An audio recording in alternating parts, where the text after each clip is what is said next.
যেখানে এমন করতে হয় যে আমরা একজন আর একজনকে পছন্দ করি না, সেটা মারাত্মক অভিনয় করতে হয়। একেন বাবু ওকে পছন্দ করে না এই মুহূর্তে আমাদের রাজ্যে বোধহয় লোক খুঁজে পাওয়া যাবে না। জঙ্গলের মধ্যে দিয়ে গাড়িটা কিছু দূর গিয়ে দাঁড়িয়ে পড়ল, হঠাৎ ওর হেডলাইটটা জেলে দিল সামনে। স্যার ডান দিকে দেখুন লেপার্ড, দেখলাম দুটো চোখ জ্বলছে। পিসিমাকে আরশোলা দেখে ভয় পেতে দেখেছিলাম, সেটা আমার মেমোরিতে আছে। একই ছবিতে অভিনয় করার যখন হয় তখন তো প্রতিযোগিতার মানেই হয় না, কারণ হচ্ছে যে সবাই মিলে কত ভালো করা যায় ওটাই একমাত্র লক্ষ্য।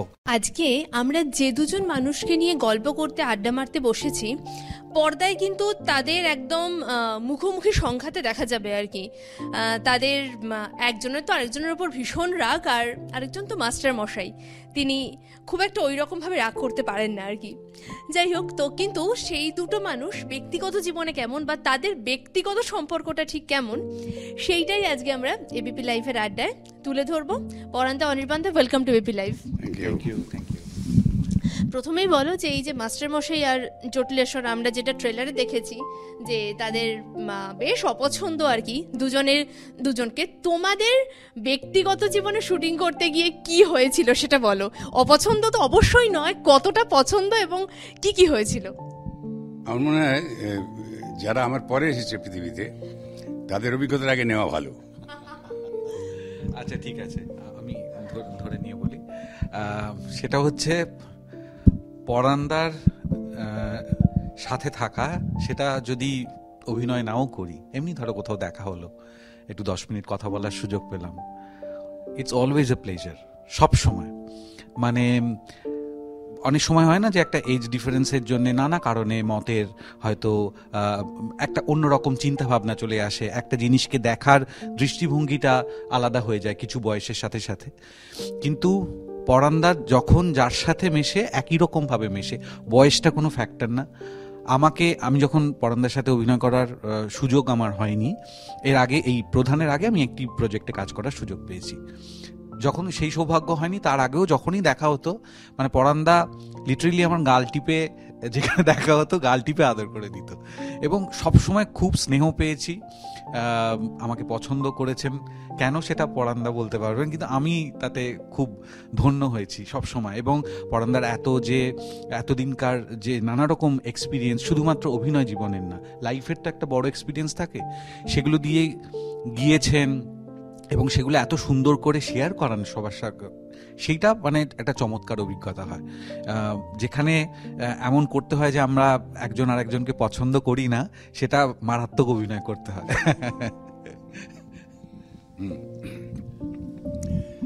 না, এখন বাবুদের মানে একেন বাবু ওকে পছন্দ করে না এই মুহূর্তে আমাদের রাজ্যে বোধহয় লোক খুঁজে পাওয়া যাবে না। তো আমি তো এই রাজ্যেই বাস করি, আমি ওর সন্ধান পেয়েছি অনেক আগে। আর ওর সঙ্গে যখন প্রথম সাক্ষাৎ হয় আমার, তখন ও আমাকে দেখতে পায়নি, আমি ওকে দেখতে পেয়েছি। তখন আমি বুঝতে পারছি যে এ হঠাৎ গজিয়ে ওঠেনি। হ্যাঁ, এর বেশ একটা সুন্দর পথ চলা আছে, সেখান থেকে অনেক কিছু কুড়িয়েছে, মূল্যবান বস্তু কুড়িয়েছে, জীবনের সঙ্গে মাখামাখি করেছে, ভাবনার সঙ্গে বেটে খেয়েছে, খেয়ে তারপরে এই সৃষ্টি, এছাড়া হতে পারে না। তো এই ভাবনা আমার মনের মধ্যে ছিল। যখন সাক্ষাৎ হলো তখন আমি বুঝতে পারলাম, এবং তার আগে খবর পেয়ে গেছি আমি যে আমার ভাবনাটা অবান্তর নয়। ও থিয়েটারের ছেলে, মঞ্চ কাঁপানো ছেলে, মঞ্চকে ভালোবাসা ছেলে। তা মঞ্চ থেকে যে কি বলবো যা ক্রপ আপ করে, সে মহিরুর স্বপ্ন তার মধ্যে থাকবেই এবং হবেও একদিন। সে ওকে ভালো না বেশে আমার উপায় নেই। সকলের মতো আমি ওকে ভীষণ ভালোবাসি। Is a very good actor. আর যেহেতু আমাদের ব্যক্তি জীবনের সখ্যতা অনেক সুন্দর, সেটা দেখে কোনো বিশেষজ্ঞ বলতে পারবে না যে আমাদের মধ্যে কোনোদিন কলহ হতে পারে, কোনোদিন মতবিরোধ হতে পারে, ঝড়ঝাঁটি হতে পারে, কোনো বিশেষজ্ঞ বলতে পারবে না। তাই যে বিশেষজ্ঞরা একথা বলতে পারবে না, তাদের বিশ্বাসযোগ্যতা জাগাবার জন্যে আমাদের অ্যাক্টিংটা করতে হবে। আর অ্যাক্টিংটা সত্যের এত কাছাকাছি আনতে হবে, মানে আমাদের দুজনের মানে বৈপরীত্যের ম্যাটারটা এত কাছাকাছি আনতে হবে যেটা বিশ্বাসযোগ্য হয়ে ওঠে। অর্থাৎ সত্যের খুব কাছাকাছি আনতে হবে, তখন মানুষ দেখে বলবেন যে ওহ, কি ন্যাচারাল অ্যাক্টিংটা করলো, কি স্বাভাবিক অ্যাক্টিংটা করলো। তার মানে অ্যাক্টিংয়ের প্রশংসার জন্যে আর কোনো শব্দ দর্শকের পকেটে নেই। হ্যাঁ, স্বাভাবিক অভিনয় বলে কোনো অভিনয় হয় না, আর ন্যাচারাল অ্যাক্টিং বলে কোনো অ্যাক্টিং হয় না, সেটাও জানে, আমিও জানি। অ্যাক্টিং দুই প্রকার, কারেক্ট, ইনকারেক্ট। এবং আমাদের এই যে ব্যক্তি জীবনের যে সম্পর্কটা, এটাকে যাতে তারা বুঝতে না পারে সেই জন্য আমরা ওখানে দুটো চরিত্র আলাদা, মানুষ হিসেবে মানে অ্যাক্টর দুটো আলাদা, চরিত্র দুটো আলাদা। তো ওখানে বসে আমরা এমন একটা ঢং করব, হ্যাঁ, মিথ্যাচারের ঢং করব, যে মনে হবে যে সত্যিই এরা পরস্পরের শত্রু। এইটা যদি করতে পারি দুজনে মিলে, তাহলে 10-এ 8.5। অনির্বাণদা, এই পরাণদাও যখন তোমার কথা বলছিল, একেন বলল, তো এখন তো টলিউডে অনির্বাণ আর একেন একদম মানে মিলেমিশে গেছে আর কি, আলাদা করা যায় না। সেখান থেকে প্রধানে তোমার চরিত্রটা তো একদম অন্যরকম, একদম নেতিবাচক, একটা গ্রে শেড রয়েছে ভীষণ। সেখানে এই চরিত্রটা করতে গিয়ে তোমার নিজেকে কোথাও গিয়ে কি ভাঙতে হয়েছিল? আমাকে প্রথম কথা ওই যে একেন বলে সম্বোধন সব জায়গাতেই করা হয়। আমি সত্যি কথা বলছি যে একদম শুরুতে যখন 2018-তে আমি প্রথম একেনবাবু করতে শুরু করি, এবং শুরুতে লোকজন আমাকে রাস্তায় দেখে একেনবাবু বলে, তখন আমার খুব আনন্দ হতো। মানে আমি এটা কাজ করেছি, সেটা মানুষ ভালোবেসেছেন, সেটা রেকগনিশন পাচ্ছে, সেই জন্যে। মাঝে একটা সময় তখন আমি তো অন্য খুব একটা অভিনয় করছিও না, শোপে শুরু করেছি। মাঝখানের সময়টা যেখানে আমি একেনবাবুও করছি, তার সাথে অন্য চরিত্রও করছি, অন্য যে চরিত্রগুলো করছি সেগুলো একেনবাবুর কাছাকাছি না, সেগুলোকে আলাদাভাবে অ্যাপ্রিসিয়েট করা হচ্ছে, কিন্তু একেনবাবুর আইডেন্টিটিটা ওভারওয়েলমিং হয়ে থাকছে সবসময়। সেই একটা পর্যায়ে গেছে যখন আমার মনে মনে একটু অসন্তুষ্টি হতো, এই কিরে বাবা, এত কাজ করছি, সেগুলোকেও ভালো বলছে, কিন্তু একেনবাবু বলেই কেন ডাকছে। তারপরে যখন সেটাও পেরিয়ে গেলাম, আর কয়েক বছর গেল, তখন আমি বুঝতে পারলাম যে এটা নিয়ে অ্যাকচুয়ালি রাগ হওয়ার, খারাপ হওয়ার কিছু নেই, এটা অ্যাকচুয়ালি ভালোবাসারই একটা প্রকাশ। মানে ওই চরিত্রটাকে এবং চরিত্রের মাধ্যমে আমাকে এত ভালোবেসেছে, সেই জন্য ওইটা বলে। এবং সত্যি দেখো, এটা অস্বীকার করার কোনো উপায় নেই যে একেনবাবু আমার অভিনয় জীবনের এবং অভিনয় সত্তার জীবনের যে পার্টটা আমি অভিনেতা, তার একটা খুব গুরুত্বপূর্ণ অংশ, সেটা সারা জীবনই হয়তো থেকে যাবে। আমি 9 বার তো আর অন্য কোনো চরিত্র করিনি, হ্যাঁ, তো সেটাতে অ্যাকচুয়ালি খুশি হওয়ারই কথা। একটা সফল কাজ, খুব সফল কাজ, সেই হিসেবে আমি এখন ধরি।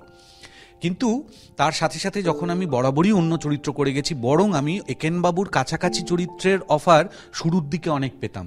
মানে আমাকে তো ওই চরিত্রেই দেখেছেন, ওই ধরনের চরিত্রের আরও অফার আমি পেয়েছি, যেগুলো যখন আমার হাতে অনেক বেশি কাজ না থাকা সত্ত্বেও আমি সেগুলোকে রেজিস্ট করেছিলাম যে না, এটা করব না।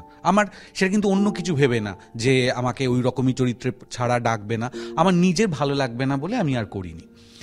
এখন কিন্তু এই যে ধরো প্রধানে এই চরিত্রটা করেছি, প্রধানের এই ট্রেলার দেখার পর যা রিয়াকশন পেয়েছি, সেখানে কিন্তু কেউ আমাকে একেনবাবু বলে আর রেফার করছে না।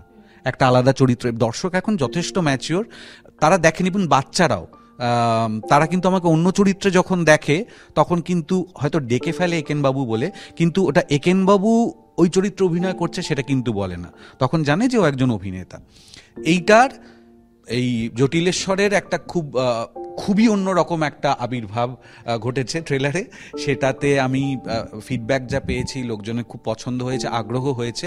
এবং আমার অ্যাকচুয়ালি কি হয়, নানা ধরনের চরিত্র করতে পারা, সেটা তো অভিনেতার জন্য একটা এক্সারসাইজ, হ্যাঁ, এবং এটা 24 ঘন্টা, কখন কিভাবে মাথার মধ্যে সেই এক্সারসাইজ চলে আমরা নিজেরা ঠিকমতো জানি না, কিন্তু চলতে থাকে, সেটা বুঝতে পারি। খুব সচেতনভাবে অনেক সময় হয় না। তো এইটা যত নানা রকম চরিত্রের মধ্যে দিয়ে যাব, তখন আমার ওই ভাবনার অভ্যাস যেটা, সেটাও একটা এক্সারসাইজ। ওই চরিত্রটাকে নিয়ে ভাবা, বা তার মনটা বোঝবার চেষ্টা করা, তার মস্তিষ্কটা বোঝবার চেষ্টা করা, এই এক্সারসাইজের মধ্যে দিয়ে যত আমি যেতে পারি, আমার তত সেটা রিফ্রেশিং লাগে, মনে হয় আমি একটা কিছুর মধ্যে আছি। সেইটা আমার জন্য খুব ভালো, এইটা আমি বলতে পারি। পরাণদা, তুমি কি ব্যক্তিগত জীবনে এই রকম কোনো মাস্টার মশাই পেয়েছো যে তোমার এই ছবিতে ইন্সপিরেশন হয়েছে? মজার প্রশ্ন এটা। তাহলে এটা ধরে নেওয়া যেতে পারে যারা মাস্টারমশাই না করে আমি যদি অন্য একটা চরিত্রে অভিনয় করতে যেতাম বা আমাকে আহ্বান জানানো হতো, আমি ভেবে দেখতাম যে ওই রকম লোক আমি কি পেয়েছি আমার জীবনে, তাহলে তো এটা করতে পারবো না। তা তো নয়, ডিসিশনটা সে হয় না।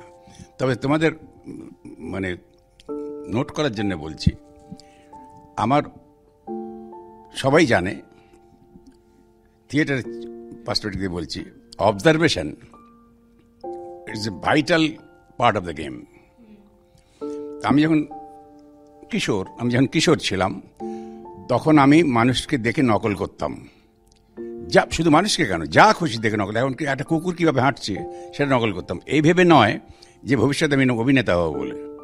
তখন ওসব স্বপ্ন দেখার কোনো কারবারই ছিল না, এখনও নেই। কিন্তু পরবর্তীকালে দেখলাম যে আমি যা যা দেখছি সেগুলো আমার জীবনে ভীষণভাবে কাজে লাগছে। এবং আমি শুধু তাই না, এমন অনেক প্র্যাকটিস আছে যেগুলো we do practice in your daily life, but you seldom keep in your memory. এটা মেমোরিতে রাখতে হবে, কারণ মেমোরিতে আমাদের রাখতে হবে এখন। কারণ আমার এটা মেমোরিতে থাকলে আমি ঠিক ওইরকম একটা পরিস্থিতি পেলে আমি সেটা কাজে লাগাবো। ধরো তোমাকে মানে ছবিতে হোক বা ছবিতে তো এখন সত্যি করে সাপ দেখায়, হ্যাঁ, মানে বিষহীন দাঁত দেখ, তো সেখানে আবার এমনও আছে রিমোটে কন্ট্রোল হয় সাপ, বুঝতে পেরেছি তো। তো যাই হোক, হঠাৎ সাপ দেখে তুমি ভয় পাবে, তুমি জীবনে কোনোদিন তো সাপ দেখে ভয় পাওনি, তাহলে ওটা তো করতে পারবো না আমি, তা তো হবে না। কিন্তু পিসিমাকে আরশোলা দেখে ভয় পেতে দেখেছিলাম, সেটা আমার মেমোরিতে আছে। এইবার সেইটাকে তুমি মেমোরি থেকে নামিয়ে তোমার ক্রিয়েটিভ ফ্যান্টাসি দিয়ে তুমি সেইখানে চলে গিয়ে তুমি সাপ দেখার ভয়টা দেখালে। সেই হচ্ছে কথা, যেটা তুমি বলেছিলে যে আমি মাস্টারমশাই না পেলে হবে না। অবজারভেশন আমার ব্যাগে যা আছে, হ্যাঁ, এটা দাবি করা যেতে পারে যে কোথাও হয়তো অতটা খুঁজে পাওয়া যাবে না। আমি এত দেখেছি শৈশব থেকে, মানে আমি শিশু অবস্থায় একটা শিশু কীভাবে হামা দেয়, সবে হামা দিতে শিখেছে আর কিছু খুঁটে খেতে শিখেছে, সেইটা আমি করতে পারবো, কিন্তু আমার মানাবে না। তো সুতরাং সব আছে আমার, মানে অবজারভেশন আছে। ওই মাস্টার আমি দেখেছি, নানান ধরনের মাস্টারমশাই দেখেছি। সে মাস্টারমশাই গল্প বলতে গেলে তোমরা মানে পাগল হয়ে যাবে। সুতরাং ওইসব করতে আমার বেশিক্ষণ সময় লাগে না। আর দ্বিতীয় কথা হচ্ছে, এখন ওই যে বললো না যে এক্সারসাইজ অফ মানে সেরিব্রাল এক্সারসাইজ, অজান্তে শব্দ নয়, অজান্তে হয় না। সতর্ক থাকতে হবে সবসময়। তোমার যে একটা সত্তা থাকে সেটা হচ্ছে অভিনেতার সত্তা, আর তুমি যে চরিত্রে অভিনয় করছো সেই চরিত্রের তার সত্তা আছে, ব্যক্তিত্ব আছে, ম্যানারিজম আছে, সব আছে। সেটা তোমারও তো আছে, অভিনেতারও তা সব আছে। তাহলে সেটা তো থাকে ডাউনে, আর তুমি তাকে নাও মাথার উপরে, কাঁধের উপরে নাও। সুতরাং তুমি যদি তোমার সত্তা যদি হারিয়ে যায় বা তোমার ব্যক্তিত্ব যদি লুজ হয়ে যায়, তাহলে ওটা তার চরিত্র তার সব কিছু হারাবে। সুতরাং সতর্কতা নিয়ে করতে হবে আর কি। তো এই হচ্ছে আমার দেখা ওর মাস্টার সময় দেখা। এই ছবিটা তো ক্রিসমাসে মুক্তি পাচ্ছে, তো তোমাদের কাছে ব্যক্তিগত জীবনে ক্রিসমাস পালন বা বড়দিন কেক কখনো কি পালন করো? আমি যখন ছোট ছিলাম তখন সত্যি বাড়িতে ক্রিসমাস সেলিব্রেশনের কোনো চল ছিল না আমাদের বাড়িতে। যে ক্রিসমাস ট্রি কেনা হবে, সেটাকে সাজানো হবে এখন যেরকম হয়। তবে এইটা জানতাম যে 25শে ডিসেম্বর একটা কেক খাওয়া হবে। হ্যাঁ, নট নেসেসারিলি সেটা খুব ভালো ফ্যান্সি কোনো দোকান থেকে, পার্কস্ট্রিট থেকে, কারণ আমি বজবজে বড় হয়েছি। কিন্তু কোনো একটা কেক আসতো, সেই কেকটা খাওয়া হতো। যেমন ওই কোনো একটা নির্দিষ্ট দিনে পিঠে বানানো হয়, সেটা খাওয়া হয়, ওরকমই একটা রিচুয়াল। হ্যাঁ, আমার এই পুরো সময়টা খুব ভালো লাগে। মানে এই যে ঠান্ডা পড়ে, অল্প অল্প সোয়েটার বার করা হয়, কমলা লেবু আসে নতুন বাজারে, এবং এখন যেমন ধরো সারা বছর আমরা ফুলকপি পাই, টমেটো পাই, বেগুন পাই ভালো। আমরা যখন ছোট ছিলাম তখন কিন্তু এত কিছু কড়াইশুঁটি পাওয়া যেত না, ফ্রোজেনের কনসেপ্ট ছিল না। তখন এই স্পেশাল কিছু জিনিসপত্র, যেগুলো সবজিগুলো যেগুলো শীতের সময় পাওয়া যাবে, মা সেগুলো রান্না করতো, একটু বেশি ঘন ঘন, একটু রিচ রান্না হতো ছোটবেলায়, তো সেটা খেতে খুব ভালো লাগতো। আমার এই পুরো জিনিসটার একটা অ্যাসোসিয়েশন আছে। এবং আমি জানি না কেন, আমি কখনো কনভেন্টে পড়িনি বা ইংলিশ মিডিয়ামে পড়িনি, কিন্তু আমার না ক্রিসমাস ক্যারল যেটা হয় সেটা শুনতে আমার খুব সুদিং লাগে, মানে খুব ভালো লাগে। ওটা মনে হয় অ্যাকচুয়ালি ওই যে বোধহয় স্লেজে করে আসছে, হ্যাঁ, মানে ভাবতে ভালো লাগে আমি ওইটা যে ওরকম কিছু ঘটছে টটছে। এটা খুব আমি ভালো করে এক্সপ্লেন করতে পারবো না, কিন্তু এই সময়টা আমার খুব পছন্দের একটা সময়।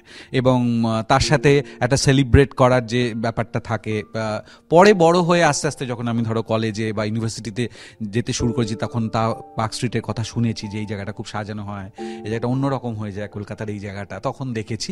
কিন্তু নিজে খুব সেলিব্রেশনের সাথে কখনোই কোনো কিছুর সাথে যুক্ত না। বাট আমার এই ফিলিংটা, এই যে ওয়ার্মথ একটা হয়, ঠান্ডা কিন্তু ভেতরে একটা ওয়ার্মথ আছে, এইটা আমার চমৎকার লাগে। হ্যাঁ, আমি কোনোদিনই এটার সঙ্গে যুক্ত নেই। শৈশব থেকেই, ছোটবেলা থেকেই, কৈশোরেও, যৌবনেও, পৌরত্বেও, হ্যাঁ, যুক্ত নেই। কেন, জীবনের গোড়া থেকেই যখন যুক্ত নেই, তখন পরবর্তীকালে ওটার প্রতি আসক্তি জন্মায়নি। কিন্তু আমার দেশে যখন এই যে বললো যে ঠান্ডা পড়ছে, হ্যাঁ, আস্তে আস্তে আস্তে আস্তে ঠান্ডাটা বাড়ছে, বড়দিন আসছে, সেখানে আমি একটা নলেন গুড়ের গন্ধ পাই প্রতি বছর। সেটা ভীষণভাবে আমাকে নাচায়, কারণ আমার শৈশবে ওই নলেন গুড়ের সঙ্গে আমার দারুণ সম্পর্ক ছিল। খেজুর গাছ থেকে রস পেড়ে সেটা যখন জাল হতো, আমরা কলা পাতা ছিঁড়ে নিয়ে গিয়ে সেইখানে দাঁড়িয়ে থাকতাম ভিখারির মতো, আর সেখানে ওই খেজুর গাছের ডাল দিয়েই সেটাকে পাক দেওয়া হতো। তাই অনেকক্ষণ দাঁড়িয়ে থাকতে থাকতে এই ডাঁটাটাকে তুলেই সেখান থেকে তাল দিয়ে করে পড়তো, সেইটা আমাদের পাতার উপরে দিয়ে দিত। আমরা ধরে থাকতাম, আর পাতাটা আস্তে আস্তে আস্তে আস্তে আস্তে আস্তে ফ্যাকাশে হয়ে যেত, রং পাল্টে যেত, সবুজ হলদে হয়ে যেত, গরম পড়ে। আর আমরা সঙ্গে সঙ্গে মুখ দিতাম, ঠান্ডা হলে তারপর চেটে চেটে খেতাম। এটা গ্রামের শীত, তারপরে শহরের শীত। তো ওই স্মৃতি আমার ভোলার কোনো, যত বড়ই বড়দিন আসুক না কেন, আমি বড়দিনকে স্যালুট জানিয়েই বলছি, ওটা তার একটা উৎসব। কিন্তু এটা আমার ওই ভাবনা থেকে ওটাকে ওভারকাম করে আসতে পারেনি। কিন্তু বড়দিনের উৎসব সব ঠিক আছে, আলো রোশনাই সব ঠিক আছে, তার মধ্যে আমার যে খারাপ লাগে তা না বলছি না, সেটা আমি গ্রহণ করি। কিন্তু আমার মনে পড়ে শুধু ওই নলেন গুড়ের গন্ধ। মানে দুজনের গল্পের মধ্যে এত দুরকম ফ্লেভার আর কি, সেটা আমি ভীষণ এনজয় করছিলাম। মানে একটা নলেন গুড়ের মতো মিষ্টি আর একটা কেকের মতো সুস্বাদু আর কি। তো আমি যেটা দিয়ে তোমাদের ছবির গল্পে ফিরি, যে এই ছবিতে তো অনেক কাজ রয়েছে, অনেকে রয়েছে, এবং ওরম একটা মানে ছবির মতো সুন্দর জায়গায় শুটিং, এবং পরান্দাও বাইরে গিয়ে, তোমরা সবাই বাইরে গিয়ে, তো এই শুটিংয়ের বাইরে আর কি হতো যেগুলো আমরা পর্দায় দেখতে পাবো না, সেই গল্পগুলো যদি তোমাদের মুখ থেকে শুনি। দেখো, আমরা একটা 19 দিনের আউটডোর কাটিয়েছি সবাই মিলে।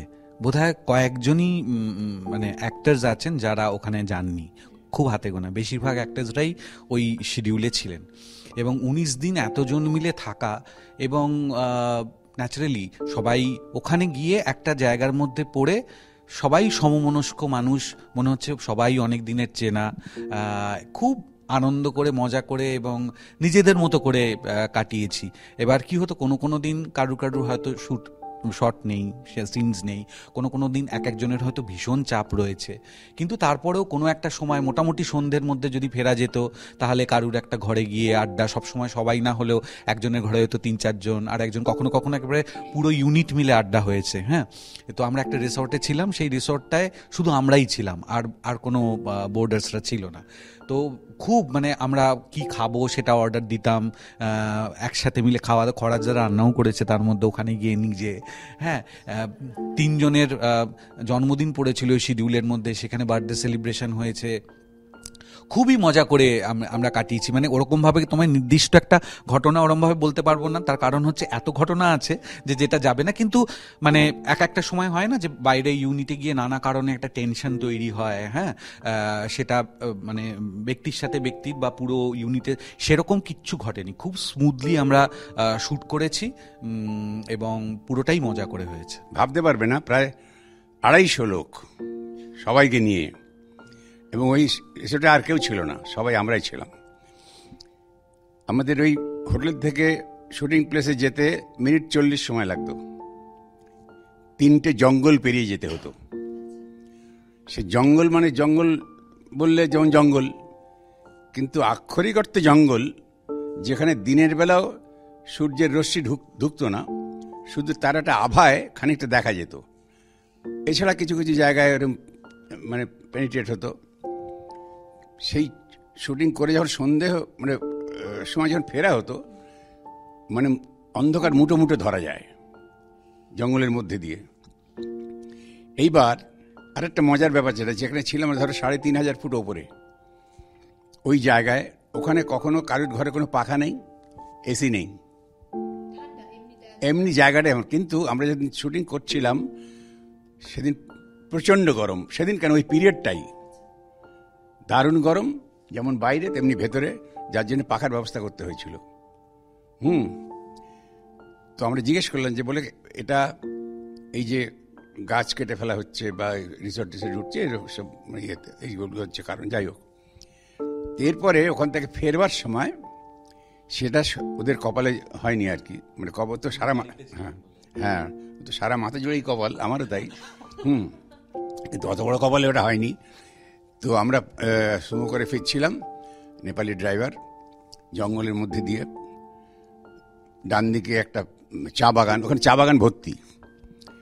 এইবার ড্রাইভার ডান দিক চেপে যাচ্ছে, মাঝখানে ছোট্ট এইটুকু একটা নর্দমার মতো, তারপরে বাগানটা।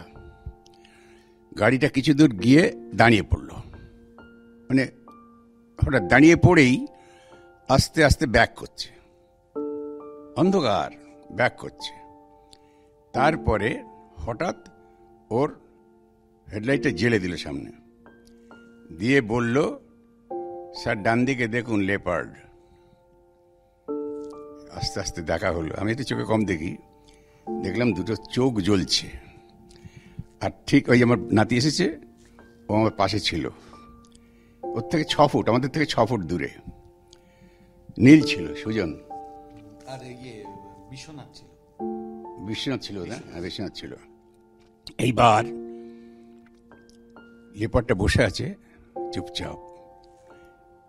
ড্রাইভার সে তাড়াতাড়ি তার কাঁচ নামিয়ে ছবি তুলতে গেছে। আমি চিৎকার করে উঠছি, বকে দিয়েছি, তাদের কাঁচ তুলে বন্ধ করে দিয়েছি। কোথেকে ও হয়তো একটা ছবি নিতে হলো ওর, মুশকিল হয়ে যাবে, তো সেই জন্য বারণ করে দিয়েছি।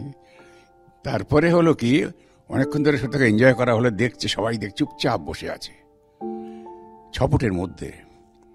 কিছুক্ষণ বাদে ওর সামনে থেকে দুটো বাচ্চা, ওরই বাচ্চা, সেগুলো লাফাতে লাফাতে লাফাতে লাফাতে ওর কাছে গেল। বেশ অনেকক্ষণ বাদে আমরা অবজার্ভ করছি। তারপরে ওই যাওয়ার পরে হলো কি, ও উঠলো, উঠে ওইগুলোকে নিয়ে আস্তে আস্তে ভেতরে ঢুকে চলে গেল। চা বাগানের দুটো বাগানের যে সারি, তার মাঝখানে যে গলতাটা থাকে, এইখানে ওরা বাস করে এবং বাচ্চা টাচ্চাকে দেয় ওখানে। আসলে ওইটা ছিল একটা করিডর, এপাশে জঙ্গল, হয়তো পার হয়ে এসেছে বা পার হবে, এরকম একটা অবস্থা হচ্ছিল, সেই সময়টা দেখেছিলাম। এই হচ্ছে বিশেষভাবে দেখা। এছাড়া রিসর্টটা দারুণ ভালো, খাওয়া দাওয়া ভালো, এনজয়মেন্ট, হই হই। আজকে সবচেয়ে কষ্ট হয় কখন, যখন ওই শুটিংটা শেষ হয়, তারপরে যখন আর তার পরের দিন দেখা হয় না। হয়তো অনেক পরে দেখা হয়, কিন্তু তার পরের দিন যে কার দেখা, ওখানে আমরা নেই আর ওদের দেখতে পাচ্ছি না, এর একটা বিষাদ নিয়ম, মানে প্রত্যেকের কাছে আলাদা আলাদা মাত্রা অনুযায়ী সেগুলো অনুভূত হয়।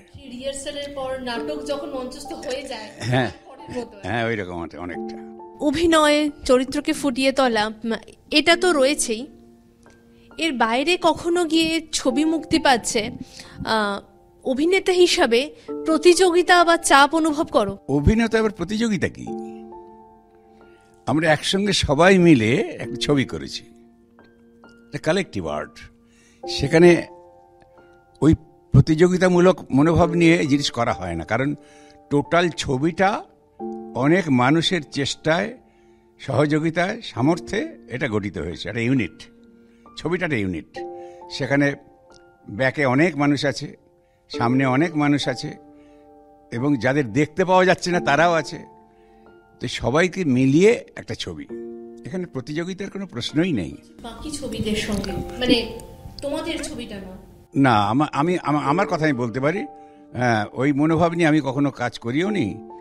আমি একটা অভিনয় করবো, দেখি ওর অভিনয় ভালো কিনা, এটা একটা মানে হ্যাঁ খুব মানে স্কুলে পড়ার সময় ক্লাস 3-4 এরকম হতো আর কি, দেখি কে দৌড়ে লাভ ফার্স্ট হয়।